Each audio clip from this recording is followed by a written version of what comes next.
नमस्कार दोस्तों, मैं doctor Piyush Ranjan, sir Gangaram hospital नई दिल्ली में गैस्ट्रोएंटरोलॉजिस्ट हूँ। इस वीडियो में आपसे मैं एक कंडीशन के बारे में बात करूंगा जो कि अपने आप में एक बीमारी नहीं है, पर इससे कई सारे सिम्टम्स होते हैं और कई बार इसके जो सिम्टम्स होते हैं वो हम उनका इंटरप्रिटेशन जैसे करते हैं उसमें बड़ी वेरिएबिलिटी हो सकती है। इस कंडीशन को कहते हैं स्मॉल इंटेस्टिनल बैक्टीरियल ग्रोथ, यानी कि सीबो। देखिए, हमारे इंटेस्टाइन में अरबों की संख्या में, बिलियंस की संख्या में बैक्टीरिया होते हैं। इन बैक्टीरिया का जो नंबर होता है, अगर हम देखें हमारे बॉडी में जितने सेल्स हैं उससे भी ज़्यादा नंबर में हमारे शरीर के अंदर बैक्टीरिया होता है। तो इसको रिसेंटली साइंटिस्ट ने रिकॉग्नाइज किया है कि ये एक सेपरेट ऑर्गन की तरह काम करता है और इसको एक माइक्रोबायोम कहते हैं, जिसमें वायरसेस, फंगाई, आर्किया और बैक्टीरिया, ये सारी चीज़ें होती हैं।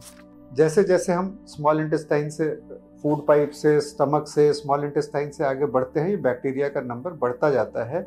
और नॉर्मली ये बैक्टीरिया जो होते हैं हमारे शरीर के कई सारे प्रोसेसेस में, खाने के डाइजेशन में, खाने के एब्जॉर्प्शन में, जो हम खाते हैं उसमें हमारी मदद करते हैं और हमें हार्मफुल बैक्टीरिया से बचाते हैं। तो ये जो बैक्टीरिया होते हैं इसमें कई सारे जो बैक्टीरिया होते हैं वो गुड बैक्टीरिया यानी कि हेल्पफुल बैक्टीरिया की श्रेणी में आते हैं और कुछ बैक्टीरिया इसमें हार्मफुल बैक्टीरिया की श्रेणी में भी आते हैं। तो ये एक ब्रॉड कॉन्सेप्ट है, मोटे तौर पे मैंने आपको समझाया, एक बड़ा कॉम्प्लेक्स टॉपिक है। तो स्मॉल इंटेस्टिनल बैक्टीरियल ओवरग्रोथ हम कब कहते हैं? जबकि हार्मफुल बैक्टीरिया एक निश्चित नंबर से ज़्यादा बढ़ जाए।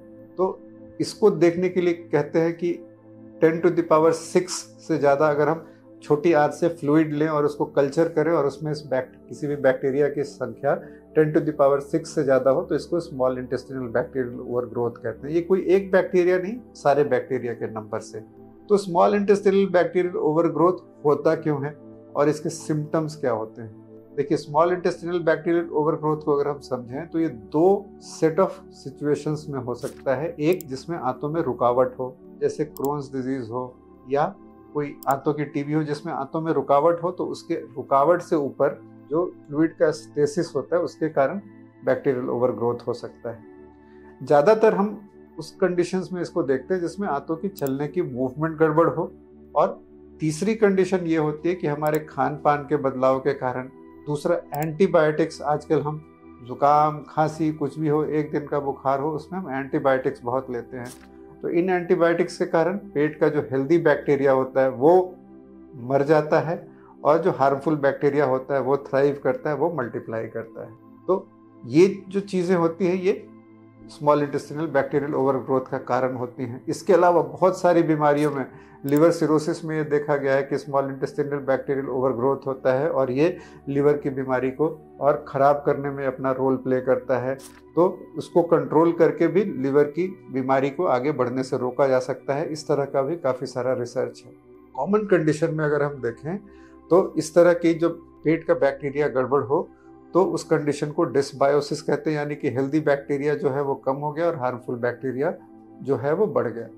इस चीज़ का सबसे कॉमन जो सिम्टम होता है जब हम एंटीबायोटिक्स लें उसके बाद अगर आप नोटिस करें कि डायरिया होता है, तो ये चीज़ स्मॉल इंटेस्टिनल बैक्टीरियल ओवरग्रोथ यानी कि एंटीबायोटिक एसोसिएटेड डायरिया जो होता है उसमें इस चीज़ उसका रोल होता है।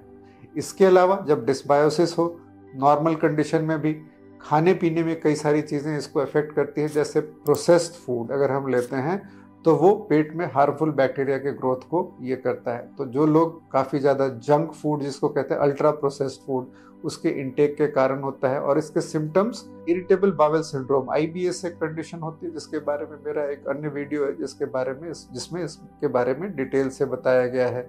तो इसके जो सिम्टम्स होते हैं वो डायरिया यानी कि लूज मोशन होना, पेट में गुड़गुड़ाहट होना, और फ्लैचुलेंस यानी कि लैट्रिन के रास्ते काफ़ी सारी गैस पास होना। तो ये सबसे common day to day life में जो हम देखते हैं, ये जो सेट ऑफ सिम्टम्स होते हैं, पेट में गुड़गुड़ाहट, लूज मोशन और गैस पास होना, ये स्मॉल इंटेस्टिनल बैक्टीरियल ओवरग्रोथ यानी सीबो का सबसे कॉमन मैनिफेस्टेशन होता है, जो कि बिल्कुल इरिटेबल बावेल सिंड्रोम IBS से मिलता जुलता होता है। और जैसा कि मैंने बताया, कई अन्य बीमारियों में भी सीबो का एक कंपोनेंट होता है, जैसे लिवर सिरोसिस में हो सकता है, आंतों की रुकावट में हो सकता है, तो वो एक सेपरेट श्रेणी में आता है। तो जो डे टू डे लाइफ में ये जो SIBO होती है, जो IBS की तरह प्रेजेंट करती है, उसको कंट्रोल करने के लिए हम क्या कर सकते हैं? इसको कंट्रोल करने के लिए हम एंटीबायोटिक्स जहाँ तक हो सके उसका सेवन कम से कम करें।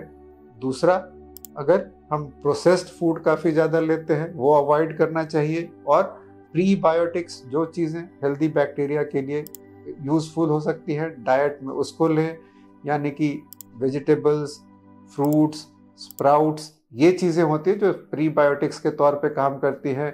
कर्ड एक नेचुरल प्रोबायोटिक है, उससे हमारे गट का हेल्दी जो बैक्टीरिया है वो थ्राइव कर सकता है और वो बदल सकता है। तो इन चीज़ों से हम अपने गट के हेल्दी फ्लोरा को इम्प्रूव कर सकते हैं। और जब आपके गट का फ्लोरा हेल्दी होता है तो सिर्फ इन सिम्टम्स के अलावा कई बार देखा जाता है कि बैक्टीरियल डिसबायोसिस SIBO में एक तरह की थकावट होना, मेंटल फटीग होना, मांसपेशियों में दर्द होना, ये सारी भी प्रॉब्लम्स होती हैं। तो गट का बैक्टीरिया जब हेल्दी होगा तो ये चीज़ें भी इम्प्रूव कर सकती है। प्रोबायोटिक इनटेक इसका एक तरीका है, प्रोबायोटिक्स के ज़रिए कंट्रोल कर सकते हैं।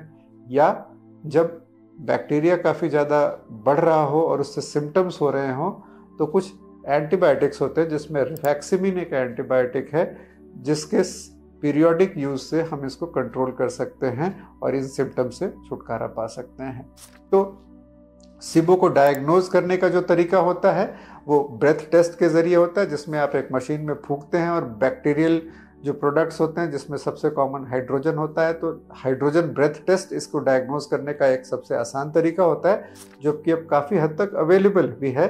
और जब भी ये हो तो हम उससे होने वाले सिम्टम्स यदि हो रहे हैं तो अपने खान पीन में बदलाव करके या शॉर्ट कोर्स ऑफ प्रोबायोटिक्स या कुछ सेलेक्टिव एंटीबायोटिक्स जैसे रिफैक्सिमिन है उसको यूज़ करके हम इसको कंट्रोल कर सकते हैं।